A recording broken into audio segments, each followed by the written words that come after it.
Hello everyone, welcome to my channel. This is Bharat Wavari. विद्यार्थी मित्रो, कोणतीही ॲडमिशन असू द्या, इंजिनिअरिंगची ॲडमिशन असू द्या, फार्मसीची ॲडमिशन असू द्या, मेडिकलची ॲडमिशन असू द्या, हॉस्टेलची ॲडमिशन असू द्या, इव्हन स्कॉलरशिप पण असू द्या, प्रत्येक गोष्टीसाठी डोमेसाईल सर्टिफिकेट हा अतिशय महत्त्वाचा असा दस्तऐवज आहे. त्याशिवाय कोणतीच ॲडमिशन पूर्ण होऊ शकत नाही. आणि विद्यार्थ्याला काही अटीवर जर ॲडमिशन दिल्या गेलीच आणि वेळेत जर ते डोमेसाईल सर्टिफिकेट सादर केलं गेलं नाही तर ती ॲडमिशन रद्दसुद्धा होऊ शकते आणि त्यानंतर विद्यार्थ्यांनी पालकाला हा खिसा गरम करावा लागतो. इथपर्यंत समजलं. आता पूर्वी डोमेसाईल आणि नॅशनॅलिटी हे दोन्ही सर्टिफिकेट वेगवेगळ्या स्वरूपात दिल्या जात होते. यामुळं काय होतं की विद्यार्थ्यांना 2 सर्टिफिकेट काढावं लागत होतं आणि मग त्यासाठी ऑफिसच्या हेलपाट्या मारावं लागत होतं. त्यामुळं एक विद्यार्थी आणि पालकावर एक अतिरिक्त आर्थिक भुर्दंड भरावा लागत होता समजा एक प्रकारचा, आणि महसूल खात्यावर सुद्धा ताण पडत होता. या सगळ्या गोष्टीचा विचार करून महसूल खात्यानं काही वर्षापासून डोमेसाईल आणि नॅशनॅलिटी हे दोन्ही सर्टिफिकेट एकत्र देण्याचा निर्णय घेतला. ही बाब खूप आनंदाची झाली आणि महत्त्वाची झाली. आता यावरून डोमेसाईल सर्टिफिकेट, नॅशनॅलिटी सर्टिफिकेट काय आहे, याचं महत्त्व कसं आहे, हे थोडंफार तुमच्या लक्षात आलंच असेल. आता डोमेसाईल सर्टिफिकेट काढण्यासाठी काय काय डॉक्युमेंट लागतात आणि ज्यावेळेस प्रकरणं सादर केल्यानंतर प्रकरणं नामंजूर का केले जातात याविषयी आपण सविस्तरपणे माहिती पाहणार आहोत. म्हणून विद्यार्थी मित्रो, हा व्हिडिओ सुरुवातीपासून शेवटपर्यंत पहा. व्हिडिओ मिस करू नका, स्क्रिप्ट करू नका. तर पहा, आता जे सर्टिफिकेट मिळते विद्यार्थ्याला, जे सर्टिफिकेट दिले जाते ते एज, डोमेसाईल आणि नॅशनॅलिटी ह्या तिन्ही गोष्टी एकत्र कव्हर करून दिल्या जातात. आताचे जे सर्टिफिकेट विद्यार्थ्यांना दिले जाते एज, डोमेसाईल आणि नॅशनॅलिटी हे तिन्ही बाबी एकत्र कव्हर करून दिल्या जाते.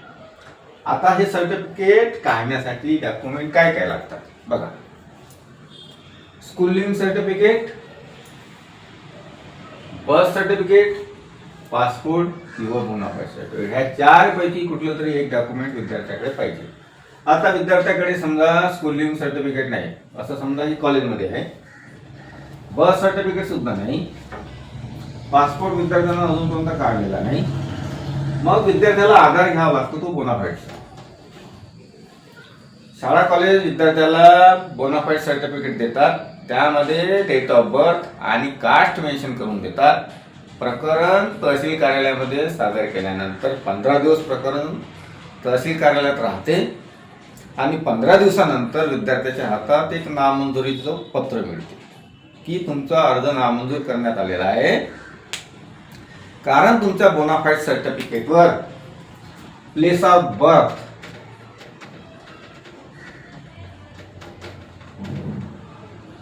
नमूद नाही, म्हणजे जे जन्माचं ठिकाण आहे ते नमूद नाही, म्हणून तुमचं प्रकरण नामंजूर करण्यात आलं आहे. म्हणून तुम्ही प्लेस ऑफ बर्थ म्हणजे जन्म ठिकाण नमूद असलेलं बोनाफाईड सर्टिफिकेट परत सादर करा. मग त्या विद्यार्थ्याला त्या नामंजुरी पत्राबरोबर परत स्कूल किंवा कॉलेजमध्ये जायचं आणि ते परत बोनाफाईड सर्टिफिकेट आणायचं, त्याच्यामध्ये प्लेस ऑफ बर्थ मेन्शन करून आणायचं आणि मग त्यानंतर सबमिट करावं लागतं. त्यानंतर काही दिवसानंतर त्या विद्यार्थ्याला ते डोमेसाईल सर्टिफिकेट इश्यू केलं जातं. हा झाला नामंजुरीचं पहिलं कारण, प्लेस ऑफ बर्थ नमूद नसणे.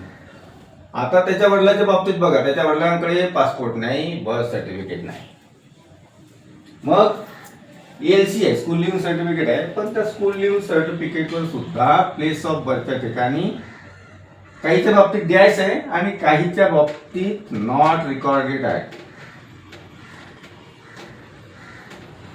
म्हणजे प्लेस ऑफ बर्थ लिहिलेलंच नाही.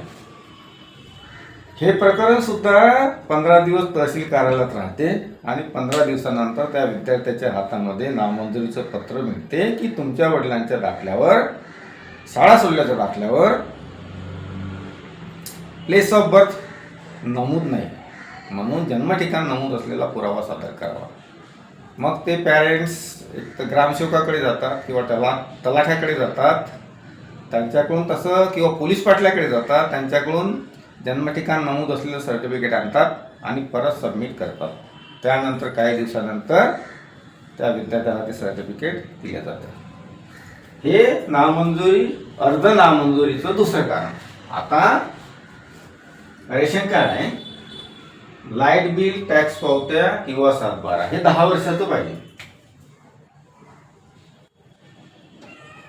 पुण्यामध्ये किंवा औरंगाबादमध्ये जे पॅरेंट्स राहतात त्यांना तिथले जे तहसीलदार आहेत, तहसील कार्यालय आहे, त्यांना कमीत कमी 10 वर्षाचे लाईट बिल किंवा टॅक्स पावत्या किंवा 7/12 मागितला जातो.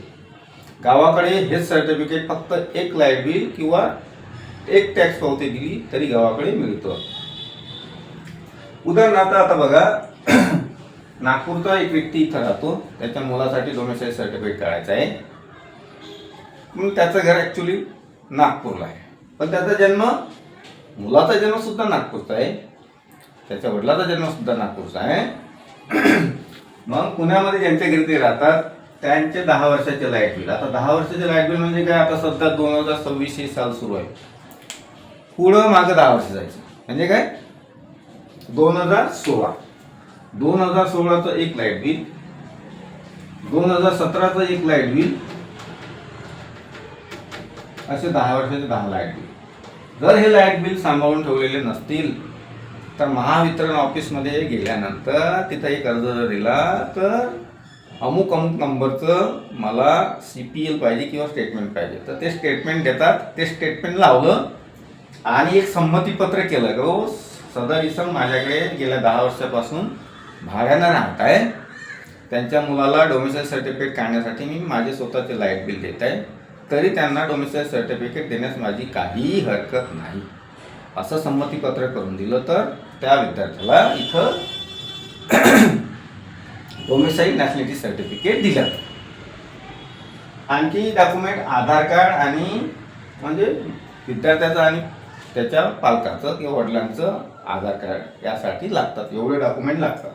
आता हे जे सर्टिफिकेट दिले जातात डोमिसाईल आणि नॅशनॅलिटी, ह्या सर्टिफिकेटच्या 2 बाजू आहेत.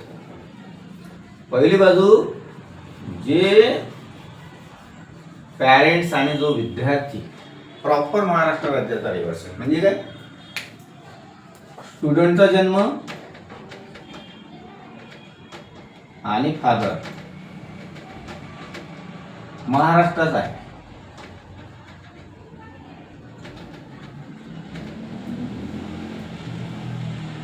त्यांना जे डोमिसाईल सर्टिफिकेट मिळते ते सर्टिफिकेट मिळते बाय बर्थ. डोमिसाईल याचा अर्थ काय, याला मराठीत अधिवास होतो, रहिवास नाही, अधिवास म्हणजे काय, महाराष्ट्र राज्याचे प्रॉपर मूळचे रहिवासी, कारण यांचा जन्म इथला आहे म्हणून.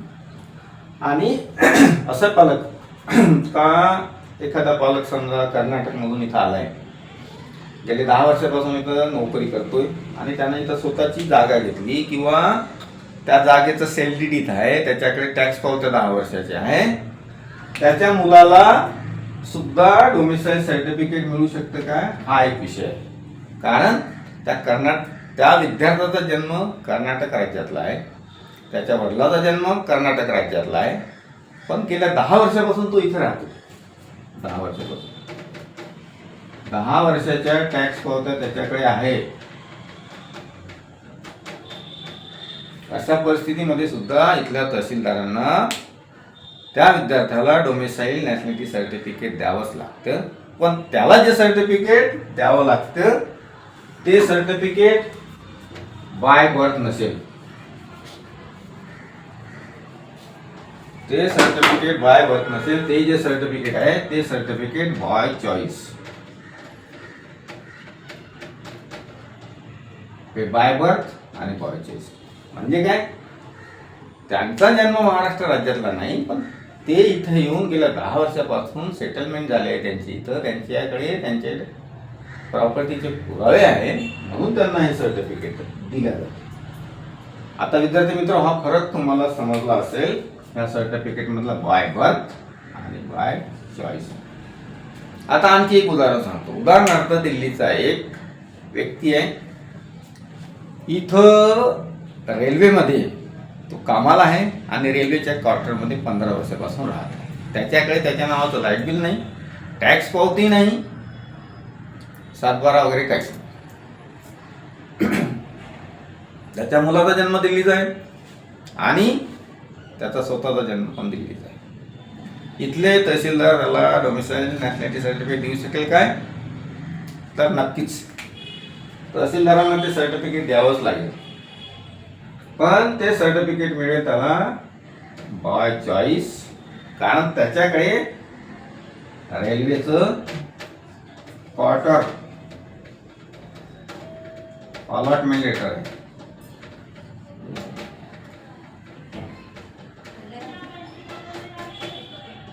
त्याच्याकडे रेल्वेचं क्वार्टर अलॉटमेंट लेटर असल्यामुळं त्याला इथल्या तहसीलदारांना डोमिसाईल नॅशनॅलिटी सर्टिफिकेट हे द्यावंच लागतं. विद्यार्थी मित्रो, मी तुम्हाला ही जी माहिती सांगितली, ही माहिती आवडली असेल तर कमेंट बॉक्समध्ये जरूर कमेंट करा. त्या व्हिडिओला लाईक करून जास्तीत जास्त शेअर करा आणि ह्या चॅनलला सबस्क्राईब करा, कारण हे चॅनल फक्त माझं नाही, तुमचं सुद्धा आहे. धन्यवाद.